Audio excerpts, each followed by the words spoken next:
사실혼 배우자가 상속도 못 받는데 아저씨 사망했다고 살던 집에서 쫓겨나기까지 하면 너무 불쌍하다 그거죠. 그러니까 계약기간 남은 것만큼은 살아라는 거죠.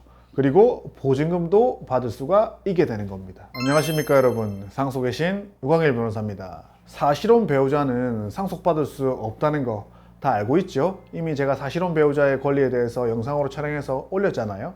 자, 그러면 제 구독자분들이라고 하시면 상속 순위에 대해서는 이미 알고 계시죠? 배우자는 직계 비속이나 직계 존속이 있으면 그 사람들과 공동 상속인이 되고, 그 사람들이 없으면 혼자 단독 상속인이 됩니다. 우리 민법은 배우자 상속을 구분하고 있어요. 그런데 아쉽게도 여기서 말하는 배우자란, 즉 혼인신고를 한 법률상 배우자만 해당된다는 거죠, 상속에서는. 그러니까 혼인관계 증명서를 뽑았는데 거기다가 배우자로 안 찍혀 있으면 상속을 받을 수가 없게 되는 거예요. 가족관계 증명서도 마찬가지입니다. 근데 사실혼 배우자들 입장에서는 화가 나죠. 이게 말이 되나? 20년을 같이 살았는데 혼인신고 안 했다고 상속 못 받게 하는 게 말이 되냐? 이렇게 해서 위헌소송이 제기됐는데요. 헌법재판소는 말 돼! 이렇게 얘기했습니다. 그러면 우리나라가 사실혼 배우자를 전혀 보호하지 않냐? 그건 아니에요. 사실혼 배우자를 하더라도 재산분할 청구할 수 있습니다. 별거하게 되면. 그 다음에 다른 연금들도 받을 수 있고요. 오늘 소개해드릴 주택 임차권도 승계할 수가 있습니다. 이번 영상에서는 사실혼 배우자의 주택 임차권 승계에 대해서 한번 알아보도록 하겠습니다. 주택임대차보호법 9조에 있는데요. 아니, 사실혼 배우자가 상속도 못 받는데 아저씨 사망했다고 살던 집에서 쫓겨나기까지 하면 너무 불쌍하다 그거죠. 그러니까 계약기간 남은 것만큼은 살아라는 거죠.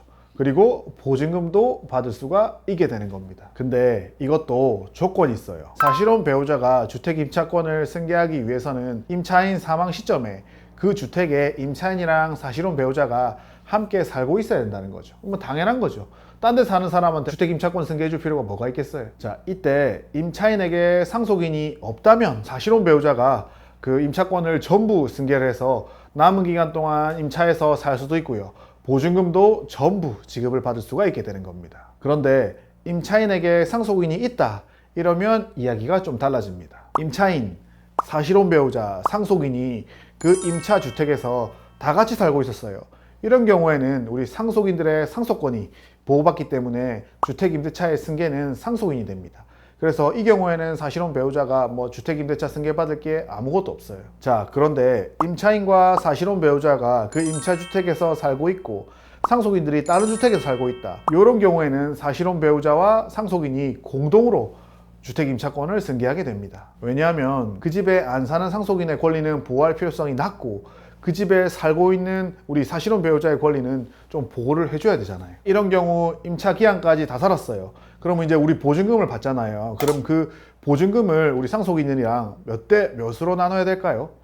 이 문제에 대해서 우리 주택임대차 보호법에서는 규정이 안 돼 있어요. 그래서 이거는 판례로 해결해야 됩니다. 판례는 제가 찾아보면 크게 세 가지 정도로 나눌 수가 있어요. 첫째는 사실혼 배우자의 보호를 법률혼 배우자의 보호와 동일시하는 입장에서 그냥 사실혼 배우자에게 1.5로 인정해 주는 거예요. 그럼 상속인이 1명이면 1.5 대 1, 상속인이 2명이면 1.5 대 1, 이 비율로 보증금을 상속받게 되는 거죠. 두 번째는 좀 더 엄격하게 보는 입장이에요. 사실혼 배우자가 어쨌든 상속인은 아닌데 임차권 승계를 하는 거니까 나머지 상속인들이랑 똑같이 1대1 대1대1로 가자. 상속인이 1명이고 사실혼 배우자 1명 있으면 1대1, 상속인이 2명이면 1대1 대1, 이렇게 N방으로 가자는 거죠. 세 번째 입장은 뭐냐면 보증금의 절반은 사실혼 배우자 주고 나머지 50% 가지고 상속인들이 나눠 가져가라는 거죠. 이 입장은 사실혼 배우자가 상속인이 아니니까 보호할 필요 없어가 아니라 그 실제를 존중하자는 거예요. 임차권이 승계되면 그 끝날 때까지 그 집에 살 사람은 사실혼 배우자잖아요. 그럼 사실혼 배우자가 월세도 낼 거고요, 전기세도 낼 거고 관리비도 낼 거란 말이에요. 그러면 그 자체를 존중해 주자는 거예요. 그리고 사실혼 배우자가 사망하기 전에 이혼 청구 소송했으면 어차피 5대5 나눠갈 가능성이 있는 거니까 요 보증금의 절반을 사실혼 배우자가 주자는 거죠. 그래서 이것을 몇 대 몇의 비율로 나눌지에 대해서 대법원 판례는 아직 없습니다. 그런데 제가 봤을 때는 상속인 수랑, 보증금 금액, 사실혼 배우자가 미리 받은 게 있는지 없는지, 재산분할하면 어떻게 될지, 이런 수많은 사항을 고려해서 결정을 할 것 같아요. 앞으로도 우리 사실혼 배우자 여러분, 여러분들은 상속에서 불리합니다. 그러니까 이제라도 혼인신고를 반드시 하시기 바랍니다. 저는 여기까지 하고요. 다음에 더욱더 좋은 영상으로 돌아오겠습니다. 여러분 안녕히 계십시오.